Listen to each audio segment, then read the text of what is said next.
मैया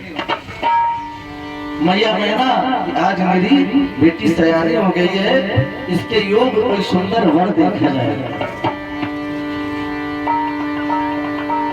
पहले का नियम था कि नाई और ब्राह्मण को बुलाकर या किसी वरिष्ठ को बुला करके बेटी या बेटे का संबंध तय हो जाता है।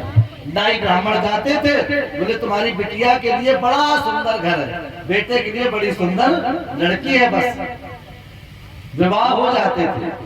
अब तो भगवान ऐसा युग आया है, ऐसा युग आया है, बड़ी विडंबना हमारे समाज में। पहले बिटिया कहीं, पहले लड़का का दिखाओ, लड़का कहीं बिटिया दिखाओ, फिर एक दूसरे से बातचीत करवाओ। अरे तुम्हारे जमाने में इस पर बात करो, बात ब्याह हुई 6 साल तक बहू घरे नहीं, बोले गमन हुई तब बहू वही घरे। और आज इसीलिए संसार की रीतियां कुरीतियां जब बदलती जा रही है, महाराज देवर्षि नारद आए, बोले बाबा के चारों में पहुंचे, भोलेनाथ से कहने लगे, हे प्रभु आपका दर्शन करने से मेरा जीवन धन्य हो गया। मंद मंद मुस्कुराने लगे भगवान भोलेनाथ। देवर्षि नारद कहने लगे कि बाबा तेरी लीला अनोखी और खाए भांग का गोला, शिव बम बम बम बम भोला,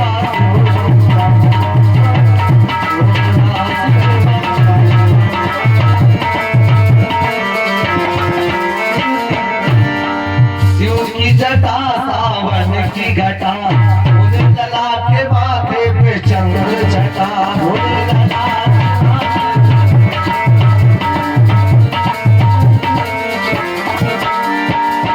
गंगा सर पे धीरे धीरे बहती, गंगा सर पे धीरे धीरे बहती, लिए भांग का झोला,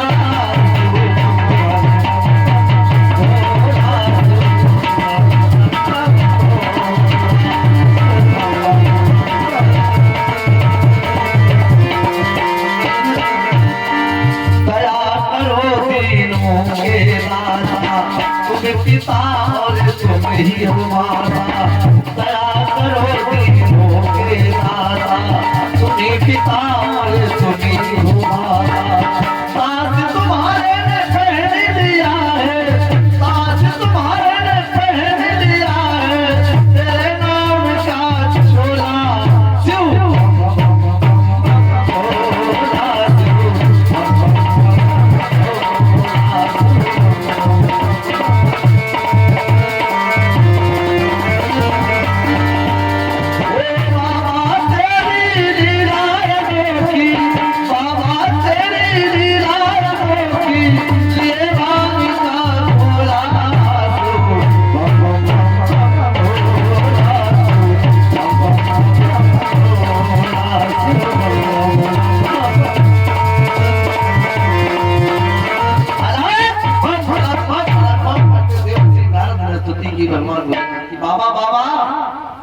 देवर्षि नारद को देख करके भोलेनाथ कहने लगे, देवर्षि नारद किस अभिप्राय से आप कैलाश जी के चरणों में पधारे?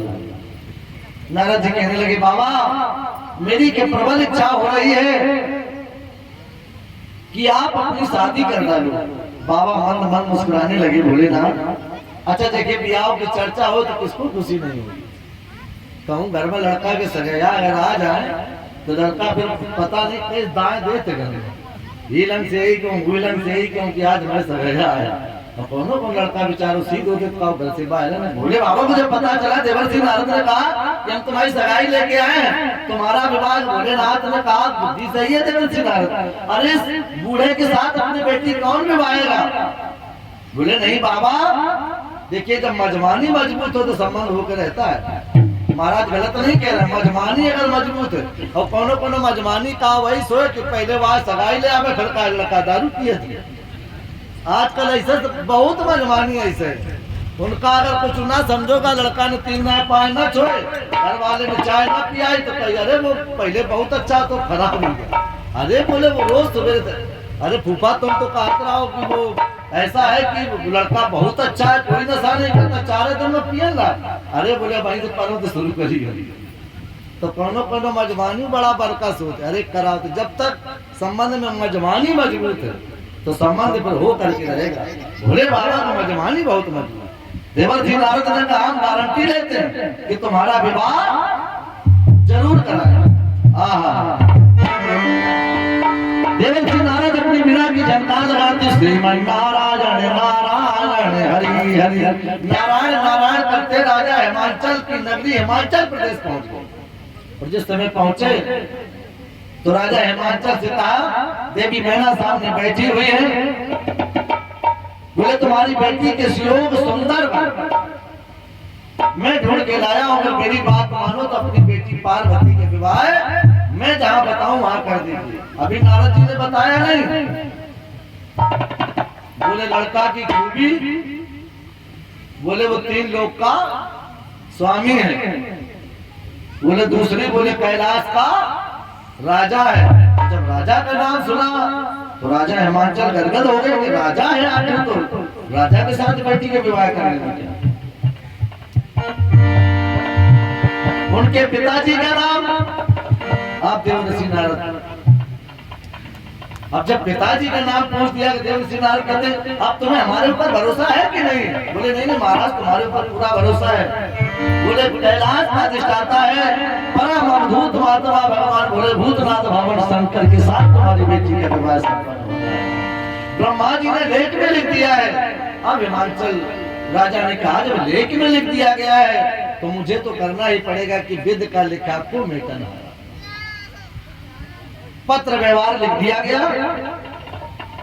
राजा हिमाचल ने पत्र लिख करके सुनहरे अक्षरों में भगवान भोले भूतनाथ भावन के पास भेज दिया कि मैं राजा हिमाचल अपनी बेटी के विवाह कैलाश पति भगवान भोले भूतनाथ भावन शंकर के साथ करने का मैंने सुनिश्चित किया है।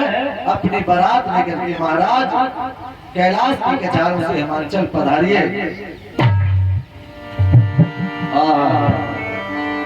अब भगवान भोलेनाथ को जो पत्र मिला वाकई में देवर्षि नारद ने कहा था कि तुम्हारा विवाह करवा के भोले बाबा अपनी बारात की तैयारियां। अच्छा कैलाश की कछारों में कोई नहीं था। क्यों नहीं था? क्योंकि भोले बाबा के पास कानों में बिच्छू लटक रहे हैं, गले में सर्पों का हार लटक रहा है। ऐसे आभूषण भूत चुड़ैल बैताल ये सब बाबा की सेना है। कौन वहां जाएगा कैलाश के कछारों में? अब भोले बाबा की तैयारियां होने लगी। सभी आगे सखियों ने मंगलाचरण गीत गाए। कोई कहते बाबा की जल्दी करो तैयारी इनको दूरी जाना है, और कोई कहते इनका कपड़ा ना पहराओ नजरिया। अच्छा ये बताओ भोले बाबा जब जिंदगी भर कपड़ा पहरे नहीं और जब कपड़ा पहराए जाएंगे तो नजर तो स्वाभाविक लग जाएगी भाई। जो बाहर फिरत रहो है कहूँ जीवन में जिसने कोई वस्त्र ना पहरा हो, मतलब छाला पहरे हो और बस जीवन भर वो लहे डमरू सर्पों की माला और उन्हें बढ़िया सफारी सूट अगर पहरा दियो तो नजरिया न जाएगी। सीधी सी बात वो सही कह रही कि भोले को कपड़ा ना पहराओ नजरिया लागे जाइए रे। एक सखी कहती है कि पांजर तुम ना जाओ ततैया काट खइए। अरे इनके पास मत जाओ, दूर से श्रृंगार करो।